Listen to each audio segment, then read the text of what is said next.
आपण जेव्हा भारतीय पौराणिक कथांबद्दल बोलतो तेव्हा आपल्या मनात काय येतं? फक्त काही जुन्या गोष्टी की याच्या मागे काहीतरी खूप खोल अर्थ दडलेला आहे? आज आपण शब्दांपासून प्रतीकांपर्यंतचा एक असाच रंजक प्रवास करणार आहोत जो कदाचित आपला पाहण्याचा दृष्टिकोनच बदलून टाकेल. बरं, मिथक हा शब्द ऐकल्यावर डोळ्यासमोर काय उभं राहतं? एखादी काल्पनिक गोष्ट की निव्वळ खोटेपणा? ही एक सामान्य पाश्चात्य धारणा असू शकते, पण भारतीय दृष्टिकोन याकडे खूप वेगळ्या आणि खोल नजरेने पाहतो. तर मग फरक नेमका कुठे आहे?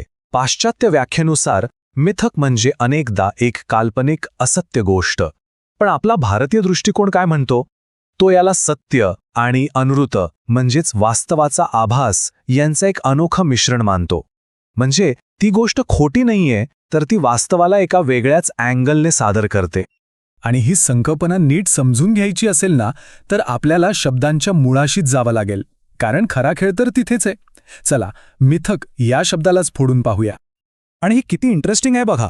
मिथ या एकाच संस्कृत धातूतून किती वेगवेगळे अर्थ समोर येतात.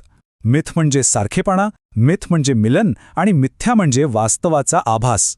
याचाच अर्थ मिथक हे सत्य आणि असत्य यांचं मिश्रण नाही, तर ते वास्तवाचंच एक असं रूप आहे जे आपल्याला वेगळ्या पद्धतीनं दिसतं. कमाल आहे नाही का? आता कथा या आपल्या सगळ्यांच्या ओळखीच्या शब्दाकडे वळूया. हा शब्द आपण रोजच्या बोलण्यात किती सहज वापरतो, पण त्याचा मूळ अर्थ आपल्याला खरंच आश्चर्यचकित करू शकतो. कथा हा शब्द खरं तर एका प्रश्नाचं उत्तर आहे. क म्हणजे कसे आणि था म्हणजे घडले. सोपं करून सांगायचं तर ते कसं घडलं या प्रश्नाचं जे सविस्तर उत्तर आहे ती म्हणजे कथा. म्हणजे ही फक्त कल्पना नाहीये, तर जे घडलंय त्या सत्याचीच एक प्रकारे मांडणी आहे. ठीक आहे, हे सगळं झालं थिअरी. आता हेच सगळं एका उदाहरणातून समजून घेऊया.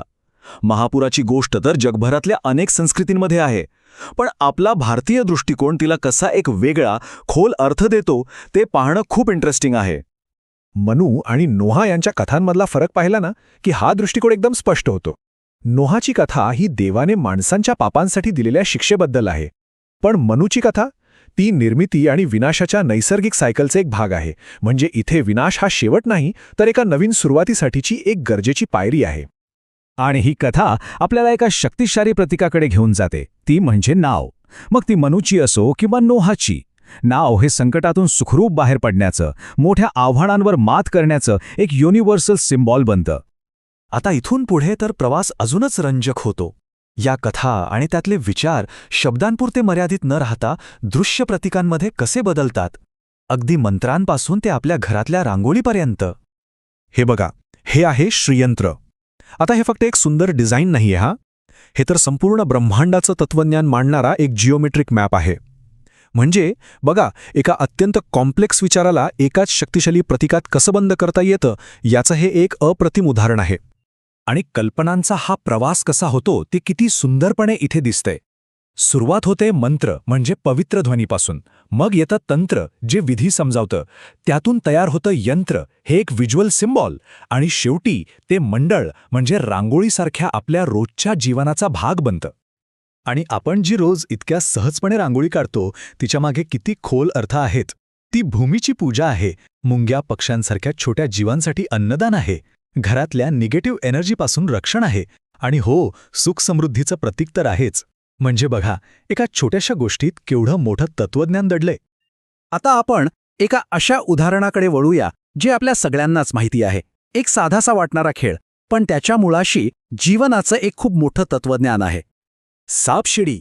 आपल्याला वाटतं हा मुलांचा खेळ आहे, पण त्याचा मूळ अवतार, ज्याचं नाव होतं मोक्षपटम, हा खरं तर जीवनाच्या नैतिक प्रवासाचा एक नकाशा होता.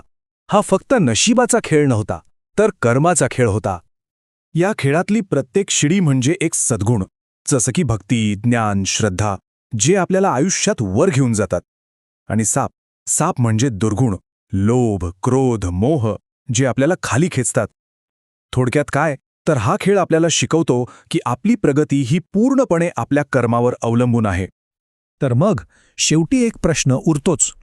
ज्या गोष्टींना आपण फक्त मिथक किंवा कथा म्हणून सोडून देतो, त्या खरं तर आपलं आयुष्य समजून घेण्याचे नकाशे तर नसतील? आपल्या परंपरांमध्ये, आपल्या कलेत आणि अगदी आपल्या खेळांमध्ये आपल्या डोळ्यांसमोरच लपलेले. विचार करण्यासारखी गोष्ट आहे, नाही का?